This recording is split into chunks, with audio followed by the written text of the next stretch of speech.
conhecimento em Customer Experience vai se ampliar agora com o Cast Experience. Estamos no ar com a Algartec porque aqui CX é o nome do jogo. Meu nome é Cássio Politi e comigo, como sempre, a nossa especialista virtual em negócios da Algartec, a Sara. E Sara, deixa eu fazer uma pergunta pessoal aqui para você. Você gosta de pão de queijo? Oi, Cássio. Eu amo pão de queijo. Por quê? Porque lá no interior de Minas, terra da minha esposa, tem uma pequena padaria de pães artesanais. E o pão de queijo de lá é o segundo melhor do mundo, viu? Ele só perde pro pão de queijo da minha sogra. Mas essa padaria é familiar, é sensacional. Tudo que eles fazem ali é feito pelos próprios donos e acho que por isso que fica bom. Sei como é. São aqueles pequenos negócios. Dá a sensação de que os donos fazem as coisas não apenas com bons ingredientes, mas com muito amor. Exatamente, Sara. E esse é o ponto do episódio de hoje, viu? Pequenos negócios são muito, mas muito abundantes no Brasil. Sim, eu li numa reportagem da Exame que, segundo o Sebrae, as pequenas e médias empresas representam mais de 99% dos CNPJs abertos no Brasil. Esse dado é muito representativo, porque ele é a base da conversa que a gente vai ter hoje aqui no episódio do Cast Experience.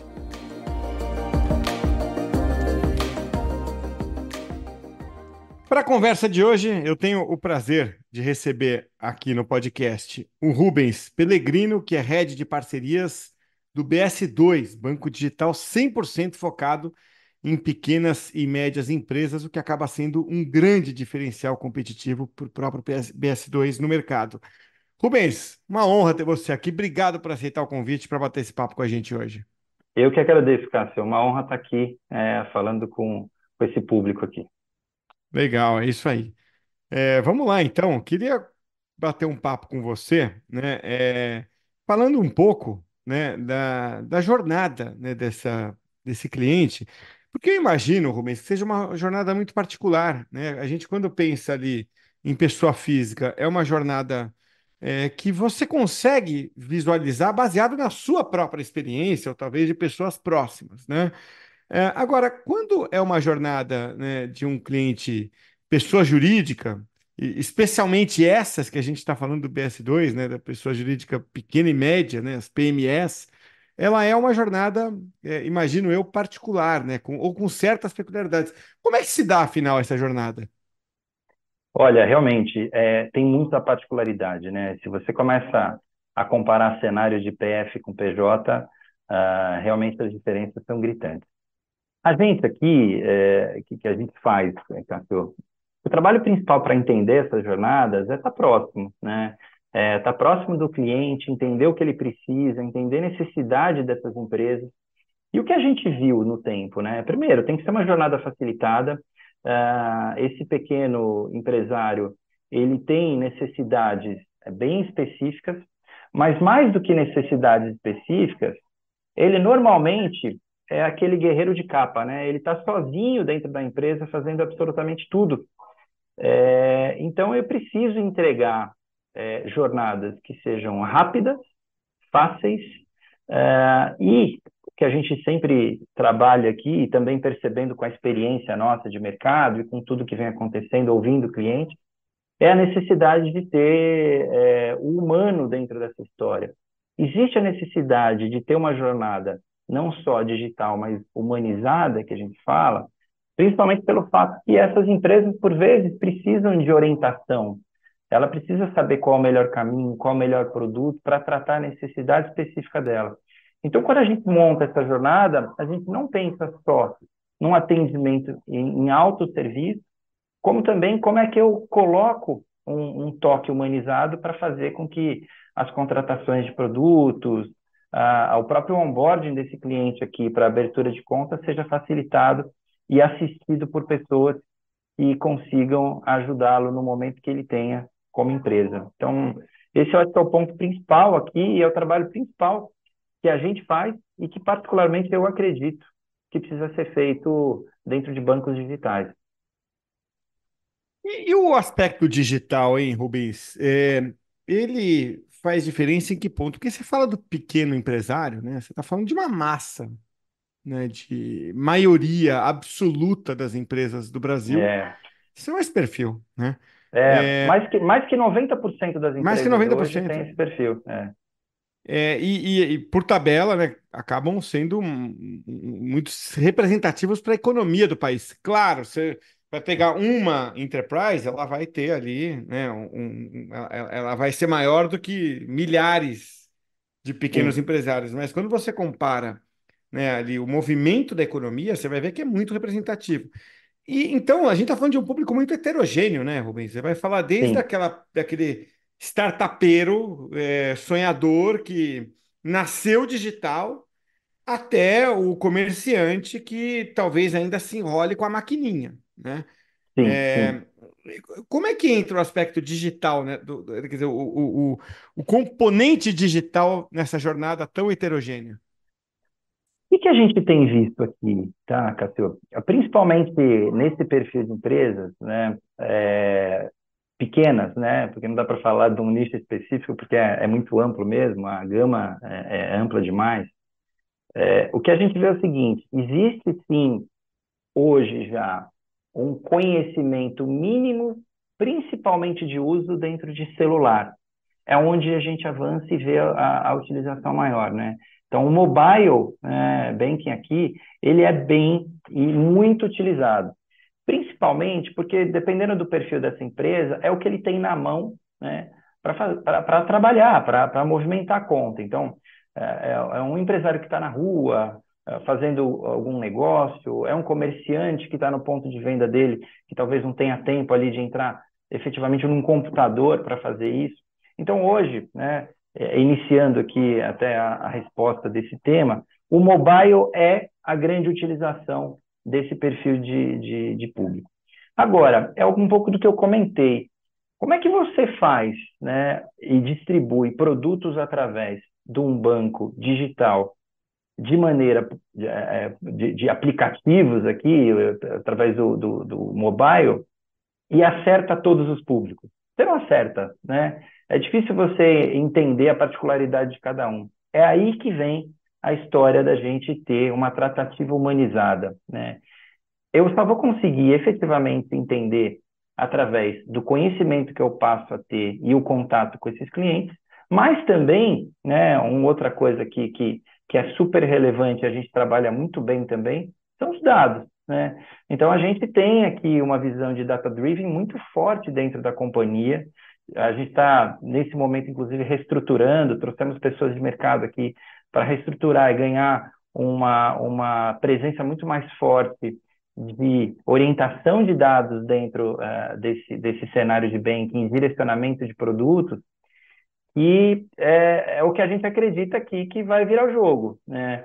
Não adianta eu aqui, dentro de um cenário de escala, achar que o humano vai atender 100% dos casos. A gente precisa também ter a certa inteligência aqui de dados para fazer essas coisas acontecerem. E é como a gente vem crescendo, trabalhando não só essa visão de dados e de entendimento de perfil de público, mas também, né, estando próximo a eles, escutando muito esses clientes através de executivos de conta que ficam ali atendendo diversas empresas de uma maneira carteirizada, onde ele consegue ter uma profundidade e atender da melhor forma possível, né?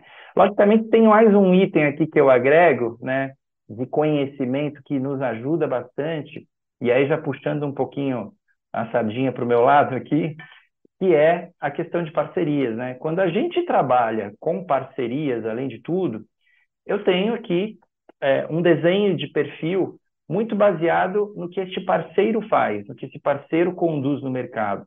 E isso também nos ajuda a trazer um certo conhecimento e direcionar um pouco melhor a venda de produtos, serviços e o atendimento desse perfil de público. Dá um exemplo de parceria, por favor, Rubens. Olha, eu posso falar de uma aqui que eu acho que é super tranquilo, né? A gente tem uma parceria com a Contabilizei que já está com a gente há um bom tempo, né? E a construção que a gente fez com eles foi bem relevante, né?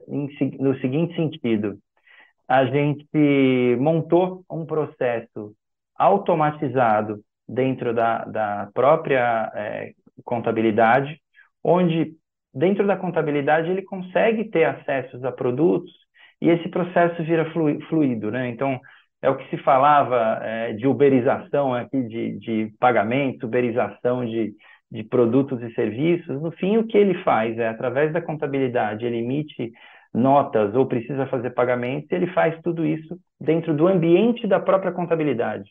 Ele nem enxerga o ambiente bancário dentro desse meio e ele já começa a atuar com produtos e serviços bancários. Isso é o que a gente mais acredita em parcerias, né? É o momento que a gente consegue entregar algum diferencial para este nosso parceiro para que efetivamente o banco seja parte do processo, né?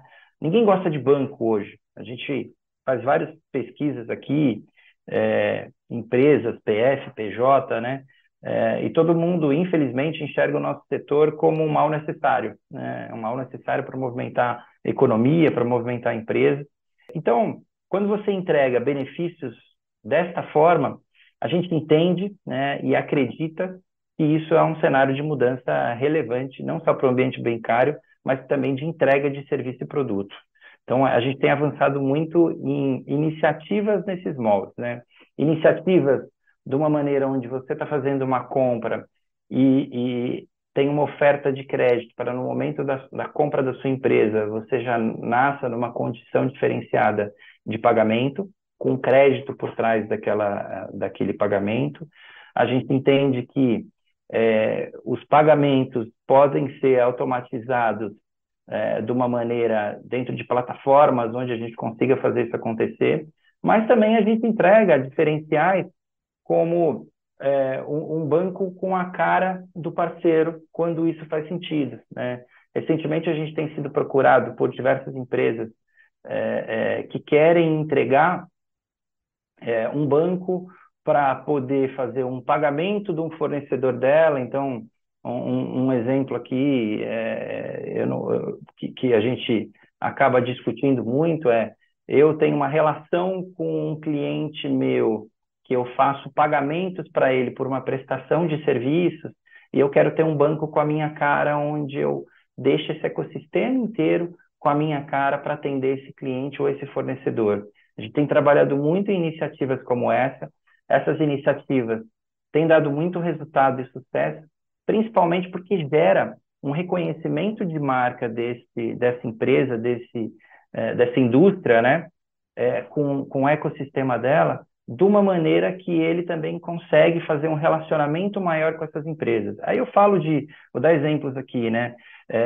Companhias de locação de veículo, com oficinas que prestam serviço para ela, empresas de telefonia, por exemplo, que existem franquias penduradas nela, franquias de maneira geral, que os franqueados, né, os franqueadores, desculpa, que tem franquias penduradas embaixo dela, que tem uma relação de pagamentos e compras, onde a gente entrega alguns benefícios dentro desse ambiente bancário, dentro desse ecossistema. Então, é um pouco do tipo de transformação que a gente tem entregue no ambiente bancário. Isso tudo para falar o seguinte: a jornada acaba tendo muito a cara do parceiro dentro desse formato, dentro dessas discussões. E isso facilita demais entregas diferenciadas e jornadas diferenciadas que sejam um pouco mais aderentes a perfil de empresa. Você falou uma coisa interessante aí, né? Que o empresário enxerga os bancos, né? O sistema financeiro como um todo como um mal necessário. Eu fiquei pensando aqui, pô, por que que é assim, né? Eu consigo pensar em duas coisas, talvez existam muitas outras, né? Mas, primeiro, estão atuando numa parte sempre indigesta, né? Para a maioria das empresas. Pô, dificuldade financeira é inerente aos negócios, ainda mais no Brasil, que é um ambiente tão inóspito para empreender, né? Pô, eu vou lá no banco na pior hora, né? Eu não vou lá Exato. sentar com o gerente para. Você não tem uma, né, uma, né, na Copa do Mundo, né? Você não vê lá a bola rolando com o BS2, né, a marca do BS2, o cara não está, né, com uma lata com BS2 escrito, tomando uma cerveja BS2, quer dizer, o momento que você está vendo ali, ou está acionando o banco, é o momento geralmente porque você precisa. Isso não dá para mudar, isso não dá para mexer. Não. né? Isso Até dá, né? É um pouco da tentativa que eu estou comentando com você. Você não, tudo trabalhar em bem, momentos diferentes. É. mas não depende de você. Não, não, Né? não. Então fica essa sensação assim, todo mundo que empreendeu, no meu caso, você fala, cara, tive que pegar um empréstimo lá e, pô, doeu e o banco cobrou juros. É óbvio que ele cobrou juros, porque ele não é instituição de caridade, ele é uma empresa, pô, ele vai cobrar juros. Sim, Agora, o outro ponto dessa. Então, o meu ponto é: esse primeiro aspecto é difícil de mudar ou não dá para mudar, porque é a é natureza do difícil negócio. mudar. É, É. O segundo dá, que é o atendimento, né, que é a experiência que eu tenho.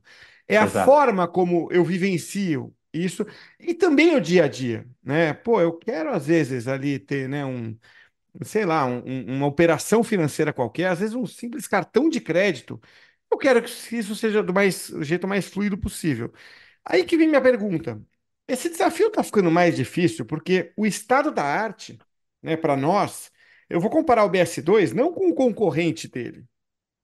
Eu vou comparar o BS2 com a Netflix, né? Pô, a Exato. experiência que eu tenho na Amazon, na Netflix, entendeu? E, pô, quando eu venho aqui no banco, não, né, não tenho a mesma experiência. Então, o sarrafo está muito lá em cima, cada vez mais lá em cima para vocês? Está cada vez mais lá em cima. E agora é legal você falar sobre esse tema de o comparativo, né? E principalmente essa história de Netflix. A gente tem, né? E como uma grande parte dos bancos, comparativos do que a gente chama de NPS, né? Que é Net Promoter Score, aqui para entender o quanto os clientes gostam da nossa marca, gostam do nosso produto e recomendam. No primeiro momento, e aí eu falo por aqui, mas também histórico, a gente se comparava com outros bancos, né? Mas a gente viu exatamente isso, Cássio. As pessoas não estão nos comparando com outros bancos. Não estão. Elas estão comparando com as experiências melhores que ela possa ter no mercado. E o banco entra como uma dessas experiências. Como é que eu consigo ser bom e ser comparado com produtos e serviços que estão aí no mercado se transformando, né? É, e o mercado bancário é difícil de transformar, né? E por quê? É muito regulado. Então, a gente viu o Pix aqui transformando o mercado agora, que nasceu do regulador, né? Ele não nasceu dos bancos. Os bancos quiseram inventar um novo meio de pagamento. Até tem uma autorregulação, a gente discute muito isso e esses temas, mas é superfície. E realmente o sarrafo está muito alto. Essas discussões que eu falo para você, de parcerias e de condução, de jornadas integradas ao parceiro, é o que a gente acredita para transformar um pouco esse ambiente e entregar soluções um pouco mais, como é que eu posso dizer, sensuais aqui para o cliente, né? É uma maneira de, como é que eu entrego uma coisa um pouco melhor, um pouco mais bonita? Como é que eu pego ele num momento diferente, um momento que talvez ele esteja um pouco mais aberto a olhar isso de uma maneira positiva? Como é que eu entrego jornadas que essa experiência seja um pouco melhor? Esse é o trabalho, né? E essa é a dificuldade, porque sim, o sarrafo está cada vez mais alto, cada vez mais bancos existem no mercado com esse formato digital, e aí eu puxando um pouco porque a gente tem feito, que a gente tem construído, eu acho que a gente tem cada vez mais entendido melhor esse público de PMEs e trabalhado melhor essa jornada para encantar cada vez mais os clientes. A gente percebe isso no próprio NPS que a gente vem conduzindo aqui internamente. E aí, Rubens, você fala de NPS, eu adoro fazer essa pergunta, né? Como é que faz para conectar NPS com negócios? Você acha que dá para desenvolver essa cultura? Não quero insinuar aqui que o NPS, quando não está conectado com os negócios, não tem valor. Não, pelo contrário, ele tem muito valor, ele mede muito, né, do que é o atendimento, a experiência. Mas é assim, eu vejo algumas empresas buscando isso, outras nem tanto. De novo, não estou aqui dizendo o que que é o certo ou errado. Mas no caso de vocês, vocês conseguem conectar, ó, o seu NPS mexeu para cima ou para baixo, eu consigo associar isso a uma régua de negócios? Eu até faço, eu estou tão mergulhado nisso que eu faço até o contrário. Eu não consigo desvincular o NPS do negócio, Legal. porque isso é muito forte, né? É muito forte em termos de experiência, no seguinte aspecto. Se ele tem uma experiência ruim, é o contrário, eu não consigo fazer negócio mais, eu não consigo gerar negócios a partir do que a gente está entendendo de respostas. A gente teve aqui diversas experiências, principalmente com o Pix, né? A gente foi um dos primeiros bancos homologados aqui do Banco Central a trabalhar Pix aqui no mercado brasileiro, né? E dentro do Pix a gente teve uma experiência muito boa, que foi o seguinte: a gente começou a ouvir e entender, através de pesquisas de NPS, o que estava acontecendo em termos de experiência, e a gente foi moldando o produto com formatos diferentes de contratação e de pagamento a partir do que a gente vinha ouvindo no NPS. Isso é o tempo inteiro. A gente faz NPS, um NPS que a gente fala de transacional, em todos esses pontos de contato que o cliente tem aqui dentro. E a partir deles eu moldo não só a experiência, mas a jornada e o produto. E isso foi visto, e essa construção nossa, dado um pouco do que eu comentei com você, da gente ser muito data-driven aqui, muito direcionado a dados, muito direcionado à informação, a gente montou praticamente tudo que a gente tem hoje de banco baseado nesse ouvido, né, ao cliente. Então, eu tenho dificuldade de fazer o contrário, de desconectar isso de negócio, porque é muito próximo, é muito próximo. Não tem como ele estar descolado, na verdade, sabe? É bom ouvir isso, viu, Rubens? Acho ótimo que seja direcionado dessa forma. Maravilha. Poxa, é um prazer conversar com você aqui, entender como é que vocês lidam com um público tão grande e tão heterogêneo e tão importante para a economia, são as PMEs, ou quem gosta de falar inglês, a SMBs, né? É, mas, enfim, é aquela empresa de quem você provavelmente compra todo mês, né, alguma coisa em algum momento, né, e é esse público gigantesco para quem vocês estão falando. Então, eu te agradeço demais aí por participar com a gente hoje. E as portas estão sempre abertas aqui para vocês, viu, Rubens? Muito obrigado. Eu que agradeço. Obrigado pela oportunidade e obrigado a todos. Vamos chegando então ao final aqui do episódio de hoje e ficam várias reflexões da nossa conversa aí com o Rubens, viu, Sara? Ficam mesmo, Cássio. Eu gostei da parte em que vocês falaram que os pequenos empreendedores são muito heterogêneos, mas também são digitais. Porque é aquilo, o WhatsApp todo mundo usa. No mínimo isso, né, Sara? Se você pensar, o próprio dono da padaria artesanal, que a gente mencionou na abertura do programa, tem pelo menos uma maquininha de pagamento. Sim, se você observar bem, até negócios menores estão digitalizados em algum nível. Você vê vendedores ambulantes carregando maquininhas de cartão, aceitando Pix e por aí vai. Não sei se você vai acreditar em mim, Sara, mas outro dia, um pedinte de rua, né, veio me pedir um trocado e disse que aceitava Pix. Caramba, eu acredito sim. É isso aí. Quem esteve conosco, além da Sara, hoje foi o Rubens Pellegrino, do BS2, trazendo conhecimento e insights sobre Customer Experience. Então, fica o nosso convite para você deixar 5 estrelinhas no seu agregador e compartilhar esse episódio com a sua turma aí de CX. Obrigado e até a próxima, hein?